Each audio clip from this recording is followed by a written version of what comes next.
Vamos ver que Davi tinha que ter preparado adequadamente Salomão e já deveria ter colocado Salomão para reinar. Mas ele não fez isso. Então havia uma crise política e familiar.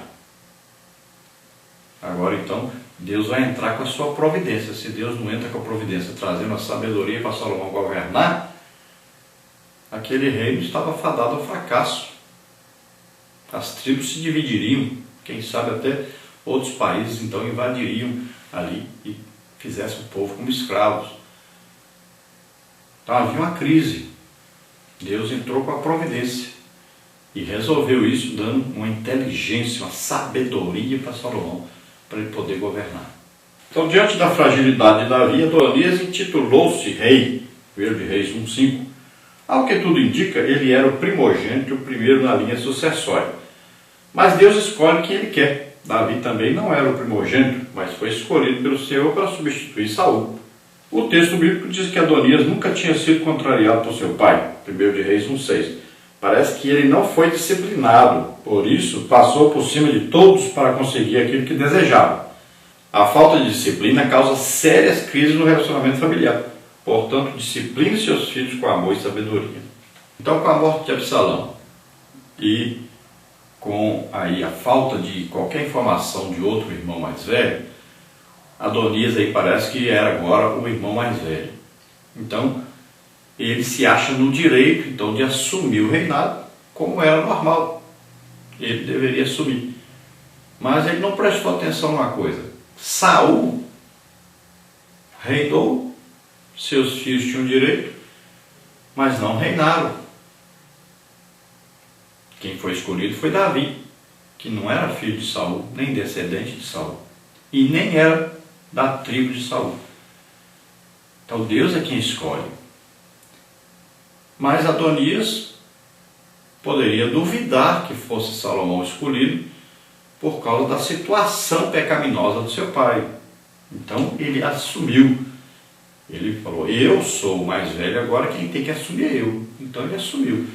Mas ele deveria ter consultado seu pai, deveria ter consultado a Deus. Então, por direito de primogenitura, ele assumiu pensando que estava fazendo certo. Foi, então, exagerado, errado. Por quê? Porque não consultou seu pai, nem consultou Deus. E por ter desconsiderado uma revelação de Deus dada a seu pai. Mas a Bíblia diz que o seu pai nunca o desagradou. Tudo que ele fazia, tudo que ele falava, tudo que ele pedia, seu pai concedia e concordava. Então ele achou, eu assumo, e meu pai, debilitado do jeito que está, nunca vai se levantar contra mim, nunca vai dizer que eu não posso ser rei no lugar dele. Então eu vou aproveitar. Então veja só que começa aí uma grande crise. E Deus vai ter que então entrar com a sua providência para resolver, senão ali ia se acabar tudo, os filhos vão se matar uns aos outros, seria ali uma luta pelo poder, e quem perderia com isso era o povo de Deus, que seria então dividido ou quem sabe invadido e feito escravo. Então nós vemos que a falta ali de um princípio de autoridade dentro do lar de Davi. Ele cuidou muito de muitas guerras do governo de Israel, de escrever muito, de também ser um apaixonado por música, e isso lhe tirou o tempo de cuidar da sua família. Isso acontece muito.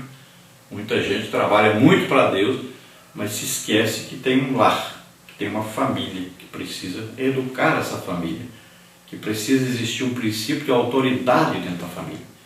E esse é o grande problema da nossa nação. As mulheres estão trabalhando fora, os homens trabalhando fora, porque tem um consumismo exagerado aí. Então todos têm que trabalhar. E os filhos não estão sendo educados. Não existe um princípio de autoridade dentro de casa. Os filhos começam a mandar nos seus pais, a exigir coisas dos seus pais, até bater em seus pais e até assassinar os seus pais.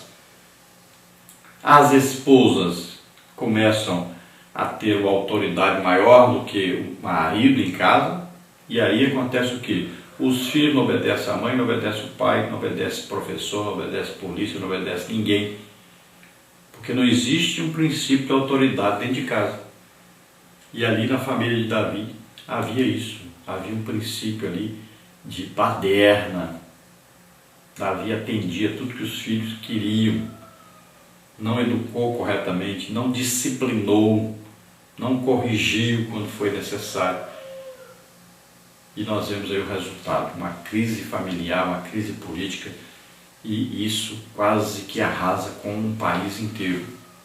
Vamos ver no tópico 2, Adonias e os valentes de Davi. Os sacerdotes Zadok, o profeta Natã e os valentes de Davi não apoiaram a atitude de Adonias, pois ele estava desrespeitando o rei publicamente e usurpando o trono. A crise familiar e política estava instalada no reino. Então nós vamos ver que Adonias teve um apoio, mas não de todos. Então alguns ficaram a seu favor, inclusive ele convidou os filhos do rei, todos estavam ali com ele, menos o Salomão.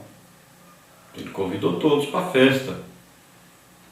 Também havia ali gente importante, né? Como o Joabe, um general. Então havia gente que o apoiava, ele levou um sacerdote também.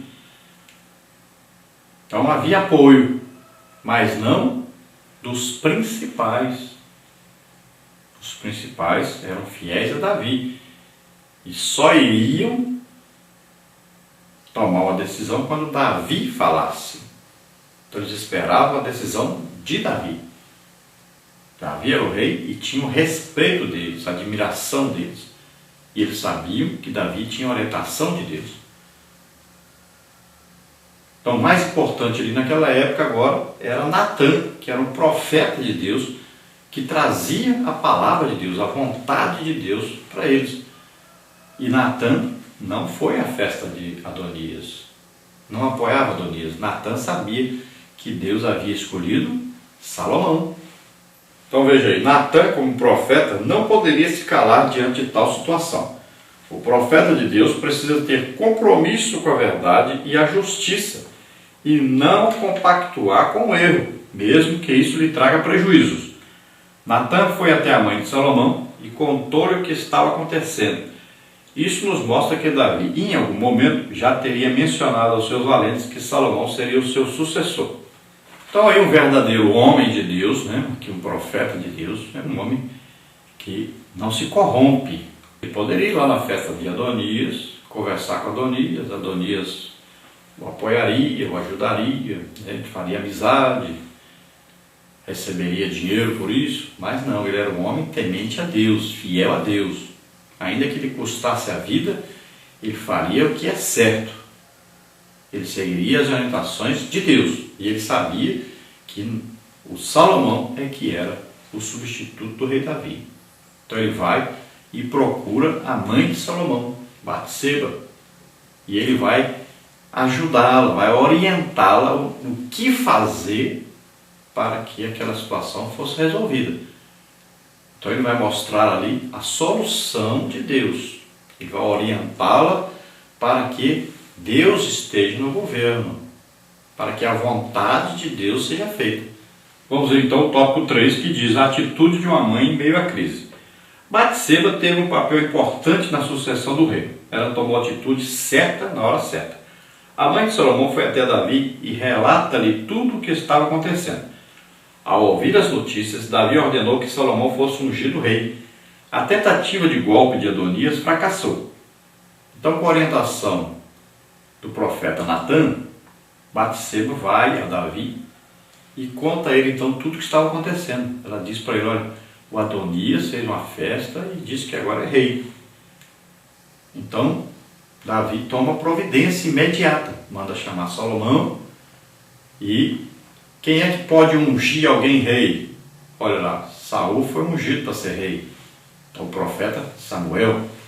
Davi foi ungido para ser rei. O profeta Samuel ungiu Davi.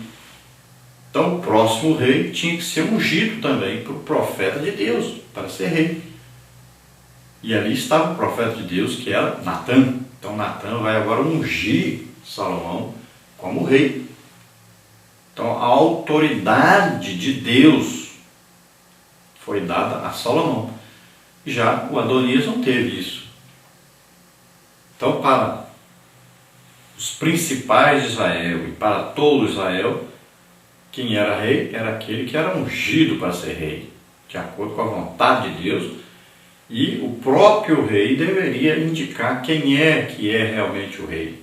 Então, Davi fez isso, mandou ungir então a Salomão como rei. Então a tentativa de golpe de Adonias fracassou. Ele, com medo de que Salomão mandasse matá-lo, agarrou-se às pontas do altar. Por que segurar as extremidades do altar? Segundo a Bíblia de Estudo Pentecostal, as pontas do altar simbolizavam a misericórdia, o perdão e a proteção de Deus. Salomão não era um homem sanguinário, por isso ordenou que tirasse Adonias do altar e o trouxesse à sua presença. E Adonias teve que se prostrar diante de Salomão. Então o novo rei ordenou: vai para a tua casa. Então veja bem, como agora Adonias ficou sabendo que o rei mandou ungir então Salomão como rei, então agora ele sabe que existe um perigo muito grande para ele de ser morto imediatamente. Então o que ele vai fazer? Fugir não adiantava. Se esconder não adiantava. Ir agora pedir perdão não adiantava. Então o que ele faz? Ele vai buscar o socorro, sabendo que seu pai era um adorador de Deus, sabendo que Salomão também era um adorador de Deus. Ele vai buscar um socorro usando Deus para isso. Então ele se agarra nas pontas do altar, porque ali era o lugar do quê? De misericórdia. Era um lugar que quem fizesse isso não poderia ser morto ali. Enquanto ele estivesse ali, não tinha jeito de matá-lo. Então, Salomão poderia mandar tirá-lo dali e matá-lo. Salomão manda tirá-lo, mas quando ele vai, então, à presença de Salomão, Salomão diz para ele: vai para a tua casa. Salomão não era como Davi. Se fosse Davi, mandava matar na mesma hora. Mas Salomão era um homem de paz, né? Ele era paz, ele queria governar e queria que todos vivessem em paz e o reino prosperasse. Então ele manda para casa. Depois nós vamos ver que ele acaba mandando matar o Adonias, porque o Adonias continuou insistindo em dar um golpe de estado e ser rei. Então, antes da sua morte, Davi deu sábios e importantes conselhos ao seu filho Salomão. 1 de Reis 2, 2-4. Certamente não queria que este cometesse os mesmos erros que ele. Depois de aconselhar o rei, Davi partiu a estar com o Senhor. Uma das coisas importantes aí que ele fala com Salomão é que Salomão deve ser homem, deve assumir uma posição de homem, né? Íntegro, homem que dá exemplo, que seja irrepreensível, homem que tenha um pulso firme, que saiba governar com a autoridade. Então, um homem que deveria dar exemplo de sua masculinidade diante do reino. Então, ele não poderia ser um fracote, né? Não poderia ser um homem que também ficasse ali mudando de opinião direto. Então, ele tinha que agir com serenidade, com atitude, com autoridade vinda de Deus, sabendo que ele foi colocado ali por Deus. Então ele não podia ficar com medo, não podia ficar ali pensando que de repente ia perder o reino, ou que suas atitudes não seriam aceitas. Não, ele tinha que agir de acordo com aquilo que Deus o orientasse. E Deus o manteria ali. E Davi orienta seu filho a guardar a lei do Senhor, a obedecer a palavra de Deus, sempre ser fiel a essa palavra, não se desviar dessa palavra, a seguir aquilo que estava determinado a um rei. Ele tinha que ler todo dia a palavra de Deus e tinha que praticar essa palavra, guardar no seu coração e praticar essa palavra. Então eram conselhos sábios dados por Davi a seu filho.